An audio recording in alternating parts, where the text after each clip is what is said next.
트루먼을 발견한 크리스토퍼는 모든 카메라가 트루먼을 향하게 지시하고 다시 방송을 시작합니다.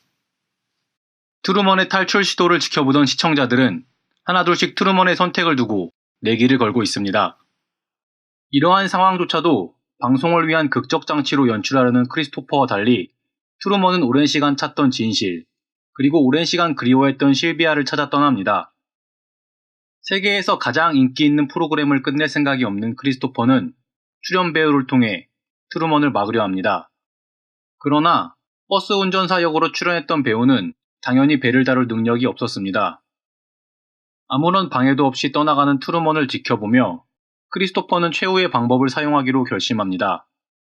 이는 기후 조작 프로그램을 통해 트루먼을 겁먹게 만들고 촬영 장소로 돌아오게 하는 방법입니다. 크리스토퍼는 어린 시절 모험심이 강했던 트루먼이 섬을 빠져나가는 것을 방지하기 위해 인위적으로 물 트라우마를 갖게 만들었습니다. 이러한 트루먼에게 폭풍우는 너무나 가혹한 방해물이었습니다. 그러나 트루먼은 탈출을 포기하지 않고 자신을 지켜보고 있는 누군가를 향해 차라리 자신을 죽이라고 소리칩니다. 끝까지 포기하지 않는 트루먼을 보며 화가 난 크리스토퍼는 점점 더 강하게 폭풍우를 몰아칩니다. 트루먼은 물에 빠졌지만 물 트라우마를 극복해내며 다시 배에 올라탑니다. 크리스토퍼는 트루먼이 죽을 수도 있다는 만류에도 폭풍우 강도를 최고치까지 높입니다. 트루먼이 다시 바다에 빠지고 나서야 정신을 차린 크리스토퍼는 기후장치를 멈추라고 지시합니다. 폭풍우가 그치고 해가 비추며 트루먼은 다시 배에 올라탑니다. 그리고 자유를 찾는 그의 여정을 이어갑니다. 그렇게 배를 타고 나아간 끝에 트루먼은 자신이 진짜라고 믿었던 세상의 끝에 도달합니다.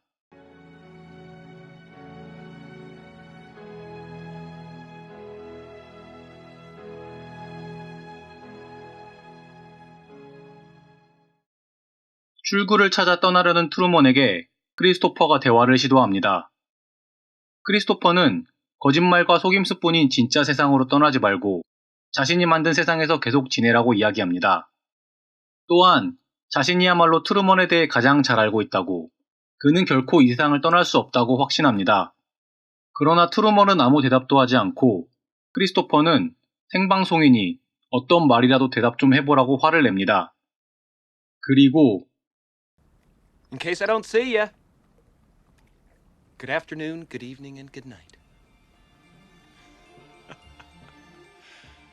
트루먼은 크리스토퍼의 말처럼 거짓되고 속임수가 넘치는 세상일지 모르지만 자유로운 진짜 삶을 살아가기로 결정합니다. 트루먼을 평생 지켜봐온 실비아와 시청자들은 환호하고 방송국 관계자들은 안타까워하며 트루먼 쇼를 종료합니다.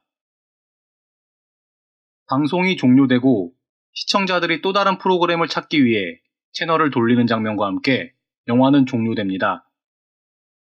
타인을 향한 관음은 대다수의 인간이 가지고 있는 욕구입니다. 몰래카메라라는 단어가 추악한 범죄를 뜻하는 단어이자 대중들이 사랑하는 콘텐츠의 한 장르를 뜻하는 것은 관음을 향한 인간의 보편적인 욕구를 잘 보여주는 사례입니다. 트루먼 쇼는 바로 이러한 인간의 욕구, 즉 관음에서 출발합니다. 관음이라는 소재를 바탕으로 영화가 말하고자 하는 바를 조금 더 자세히 알아보기 위해서는 영화 제작자의 필모그래피를 살펴볼 필요가 있습니다. 트루먼 쇼는 각본을 쓴 앤드류 니콜의 영화로 잘 알려져 있습니다. 앤드류 니콜은 트루먼 쇼에 참가하기 전과 후에 각각 가타카와 시몬이라는 영화를 연출했습니다. 먼저 가타카는 유전자 조작 기술이라는 소재를 중심으로 기술을 소유한 사람들이 사회 상류층을 형성하고 권력자들이 자신들의 지위를 유지하는 방향으로 기술을 사용하는 모습을 그리며 이를 통해 권력에 의해 통제되는 사회상을 비판하고 있습니다.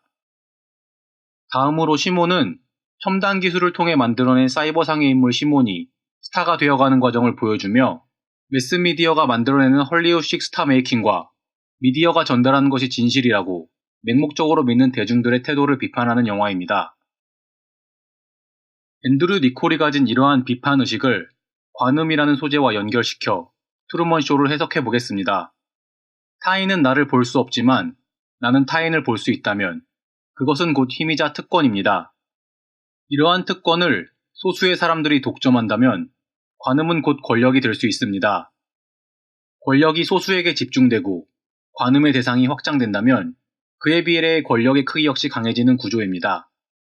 이러한 권력이 극단으로 갔을 때의 모습을 보여주는 것이 조지 오웰의 소설 1984에 등장하는 빅브라더라는 개념입니다. 전체주의와 절대 권력의 위험성을 그린 이 소설에서 빅브라더는 대중들을 일방적으로 감시하고 탄압하며 자신의 권력을 유지하는 모습을 보이고 있습니다. 이 과정에서 자유는 억압되고 사회에 속한 개개인은 권력 유지를 위한 일종의 도구로 전락하게 됩니다. 영화에서는 트루먼 쇼의 총책임자 크리스토퍼가 일종의 빅브라더로 그려지고 있습니다. 이름부터 창조주를 연상시키는 크리스토퍼는 그가 만든 세상의 왕이며 신입니다. 그는 트루먼을 둘러싼 모든 환경을 관찰하고 통제하는 모습을 보이고 있습니다. 이는 전형적인 관음의 권력화, 빅브라더적인 특성을 보여주는 캐릭터입니다. 크리스토퍼를 중심으로 구성된 트루먼 쇼의 관계자들은 세계 최고의 TV쇼라는 그들의 권력을 유지하기 위해 What right do you have to take a baby and turn his life into some kind of mockery? 철저하게 트루먼 개인의 인권과 자유를 침해하고 있습니다. 트루먼은 태어난 순간부터 자신의 의지와 상관없이 방송의 주인공으로 선택받았으며 그의 모든 인생은 철저하게 통제되었습니다. 트루먼이 죽을 위기에 놓였을 때조차 그의 목숨이 아닌 광고 수익과 시청률을 걱정하는 방송 관계자들의 모습은 권력의 통제 아래에서 개인의 자유가 얼마나 침해될 수 있는지를 잘 보여주고 있습니다. 이와 반대로 다수의 대중이 가진 관음의 욕구를 해소시켜주는 방향으로 전개된 모습이 바로 매스미디어입니다. 특히 방송은 관음의 대중화를 가장 잘 보여주는 미디어 도구입니다. 이 경우 관음의 방향은 다수의 대중이 매스미디어에 등장하는 소수의 스타들을 관찰하는 구조입니다. 방송 장르를 구분할 때 리얼리티라는 워딩이 자주 사용되는데 트루먼 쇼는 그 리얼리티가 극단으로 갔을 때 나타날 모습을 그리고 있습니다. 영화에 등장하는 시청자들은 트루먼의 인생이 하나의 잘 짜여진 각본이라는 것을 알고 있지만 그에게 감정을 이입하고 크리스토퍼가 만들어낸 세계를 맹목적으로 수용하는 모습을 보이고 있습니다. 이 과정에서 실비아를 제외한 어떠한 시청자도 트루먼 쇼의 문제에 의문을 제기하지 않고 있으며 I have given Truman the chance to lead a normal life. 오히려 실비아는 괴팍한 시청자로 여겨지고 있습니다. 이처럼 다수의 대중을 향해 일방적으로 메시지를 전달할 수 있다는 매스미디어의 특징은 필연적으로 자본과 미디어의 결탁으로 이어집니다. 트루먼 쇼라는 거대한 스케일의 생방송을 유지하는 비결은 바로 광고입니다. 트루먼의 아내와 그의 친구는 맥락 없이 코코아나 맥주 따위를 클로즈업하는 장면을 자주 보여주는데 이는 매스미디어의 자본주의화에 대한 일종의 풍자로 볼 수 있습니다. 이러한 환경에서 대중들은 매스미디어가 전달하는 정보가 진실이라고 믿으며 그 사이에 포함된 상업적인 광고 역시 맹목적으로 받아들이게 되는 것입니다. 엄밀히 말하면 이 경우에도 관음의 대상을 만들어내는 소수의 사람들이 권력을 독점하고 자신들의 이익을 위해 사용한다는 점은 앞의 사례와 마찬가지입니다. 결국 관음이 권력화되든 자본주의화되든 다수의 대중이 피해자가 될 수 있다는 사실은 변하지 않습니다. 영화의 주인공은 트루맨, 즉 진실을 추구하는 한 인간입니다.